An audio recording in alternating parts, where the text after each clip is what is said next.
আসসালামু আলাইকুম প্রিয় শিক্ষার্থীরা, কেমন আছো তোমরা? আশা করি ভালো আছো। আমি আল্লাহর রহমতে ভালো আছি। গত ক্লাসে আমি তোমাদেরকে মুক্তিযুদ্ধের একটি সোনালী পাতা এটা রিডিং পড়িয়েছিলাম। আজকে রিডিং পড়ানোর পর শব্দার্থ পড়েছো, যুক্তবর্ণ পড়েছো, শূন্যস্থান পড়েছো, তাই না? এবং আজকে আমি তোমাদেরকে প্রশ্নের উত্তরগুলো দেখাবো। আশা করি তোমরা সবাই পড়বে, শিখবে, ঠিক আছে? আমার সাথে সাথে লিখবে। তোমরা খাতাটা বের করো, খাতা বের করে প্রশ্নের উত্তরগুলো আমি যখন বলবো তার সাথে সাথে তোমরা উত্তরগুলো লিখবে, ঠিক আছে? আচ্ছা, তাহলে আমরা আজকের পাঠ শুরু করি। প্রথম প্রশ্ন দেখো কি লেখা আছে। কে স্বাধীনতার ডাক দিয়েছেন? কে? তো সবাই এটা হয়তো জানি, তোমরাও জানো যে বঙ্গবন্ধু শেখ মুজিবুর রহমান স্বাধীনতার ডাক দিয়েছিলেন। কে ডাক দিয়েছিলেন? সুন্দরভাবে উত্তর দেব যে বঙ্গবন্ধু শেখ মুজিবুর রহমান স্বাধীনতার ডাক দিয়েছিলেন। আচ্ছা দেখো, 2 নম্বর প্রশ্ন। মুক্তিযোদ্ধারা কোথায় ঘাঁটি গেড়েছিলেন? কোথায়? মুক্তিযোদ্ধারা একটি গ্রামের জঙ্গল ঘেরা পুরানো এক জমিদার বাড়িতে তারা ঘাঁটি গেড়েছিলেন। মুক্তিযোদ্ধারা কোথায় ঘাঁটি গেড়েছিলেন? আবার দেখো প্রশ্নটা, সাথে সাথে উত্তরটা দেখো। মুক্তিযোদ্ধারা একটি গ্রামের জঙ্গল ঘেরা পুরানো এক জমিদার বাড়িতে ঘাঁটি গেড়েছিলেন। পুরানো এক জমিদার বাড়ি। মুক্তিসেনারা কেন পিছু হটতে চাইল না? মুক্তিসেনারা পিছু হটে গেলে শত্রুরা সহজেই গ্রামটি ধ্বংস করবে, এতে ঘরবাড়ি পুড়বে, অনেক মানুষ মারা যাবে, তাই মুক্তিসেনা পিছু হটতে চাইলেন না।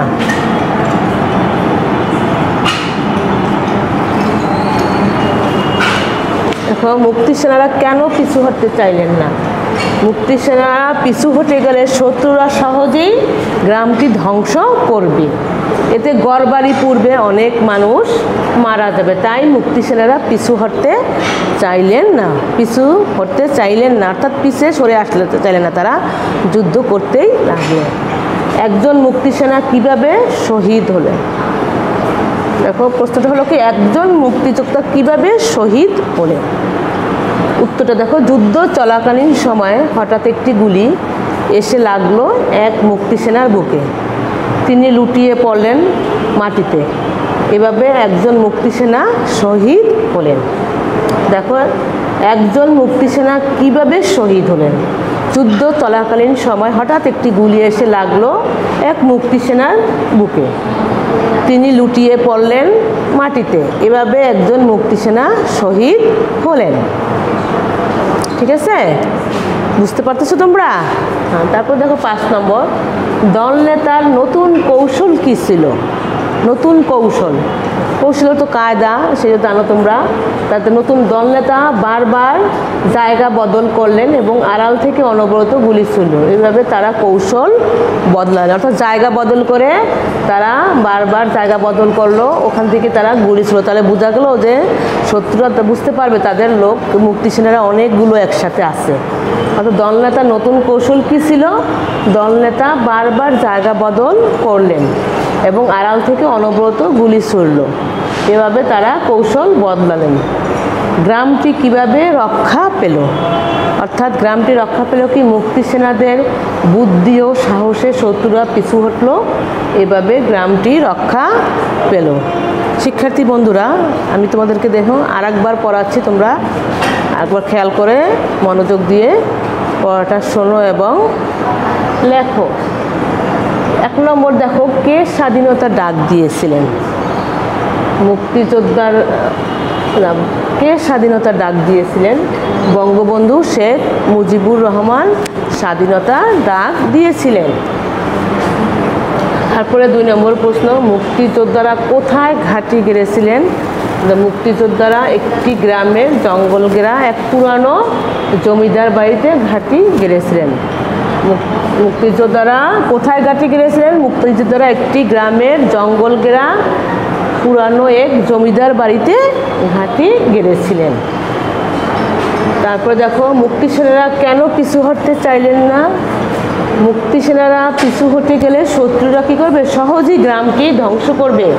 এতে ঘরবাড়ি পূর্বে অনেক মানুষ মারা যাবে, তাই মুক্তি সেনারা পিছু হটতে চাইলেন না। অর্থাৎ মুক্তি সেনারা পিছু হটে গেলে শত্রুরা সহজেই গ্রামটি ধ্বংস করে দিবে।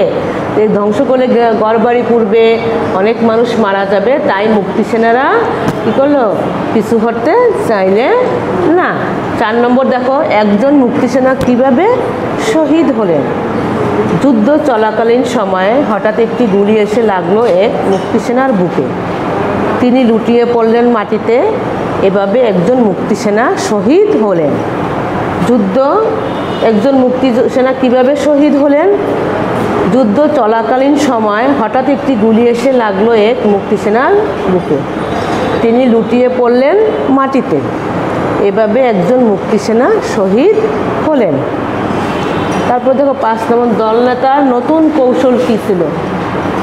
দলনেতা বারবার জায়গা বদল করলেন এবং আড়াল থেকে অনবরত গুলি ছুড়ল। এভাবে তারা কী করলো? বারবার কৌশল বদলালেন। তারপর দেখো 6 নম্বর, গ্রামটি কিভাবে রক্ষা পেল? মুক্তি সেনাদের বুদ্ধি ও সাহসে শত্রুরা পিছু হটল। এভাবে গ্রামটি রক্ষা পেল। আচ্ছা দেখো শিক্ষার্থীরা, তোমরা নিশ্চয়ই পড়াটা বুঝতে পেরেছো। এখন তোমরা তোমাদের ডায়েরিটা খোলো, SWটা লেখো, লিখে বাসায় এগুলো লিখবে, ঠিক আছে?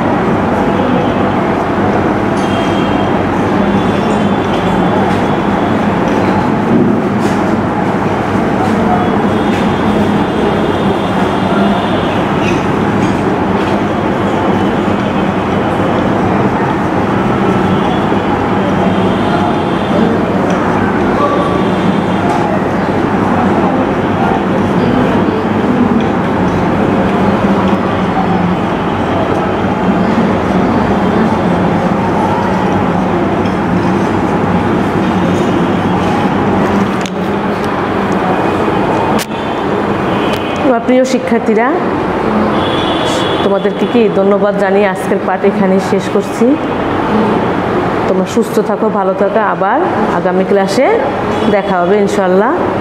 আসসালামু আলাইকুম।